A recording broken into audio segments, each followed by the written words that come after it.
ഞാൻ ഇറങ്ങുവാ. ആ എഴുത്ത് പെട്ടിയിലിടാൻ മറക്കണ്ട കേട്ടോ. ആ. ഇന്നിട്ടാലേ ഒരാഴ്ച കഴിയുമ്പോഴെങ്കിലും അവനെ കിട്ടുള്ളൂ. എത്ര നേരം നിനക്ക് ഒരുങ്ങാൻ. വാ വാ. പാവം മേരിക്കുട്ടി, അവൾ എത്ര നാളെന്ന് വെച്ചാ കാത്തിരിക്കുന്നേ. ആ തങ്കച്ചൻ എത്ര ദുഷ്ടനാണെന്ന് ഞാൻ ആദ്യം വിചാരിച്ചതേ ഇല്ല. അതിന് തങ്കച്ചൻ എന്തിനാ കുറ്റം പറയുന്നേ? അയാൾക്ക് ബോംബെയിൽ പെട്ടെന്ന് ജോലി കിട്ടി പോയതുകൊണ്ടല്ലേ. മേരിക്കുട്ടിയോട് കാത്തിരിക്കണമെന്ന് പറഞ്ഞ് അയാൾ കത്തെഴുതിയിരുന്നല്ലോ. കഴിഞ്ഞ ലക്കത്തിൽ നീ അത് വായിച്ചില്ലേ? വെറുതെ കാത്തിരിക്കണമെന്ന് പറഞ്ഞാ മതിയോ? അവൾ 2 മാസം ഗർഭിണിയല്ലേ. പാവം, ജോയിച്ചാൻ അറിഞ്ഞ അവളുടെ ഇടപാട് തീർക്കും. ദുഷ്ടൻ. എനിക്ക് അതോർത്തിട്ടാ വിഷമം. ആ പിന്നെ ഇന്ന് ഫസ്റ്റ് പീരീഡ് കണ്ണൻകുട്ടനാ. നീ പ്രോബ്ലം ചെയ്തോ? എവിടെ? എനിക്കങ്ങോ നോക്കിട്ട് ഒരു ചുക്കും തലേ കയറുന്നില്ല. ആ പിന്നെ നീ എന്നൊരു കത്തിരുന്ന കാര്യം ഒന്ന് ഓർമ്മിപ്പിക്കണേ. ആർക്കാ? ചേട്ടനാ. ചേട്ടൻ വരാൻ അച്ഛൻ എഴുതിയിട്ടുണ്ട്.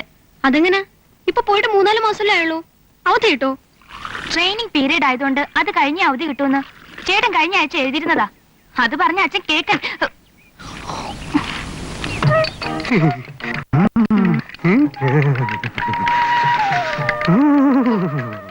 ഈ നീർക്കോലിക്ക് വായ്നോട്ടം കുറെ കൂടുന്നുണ്ട്. ഒറ്റ പെണ്ണിനെ വഴിയെ വിടില്ല.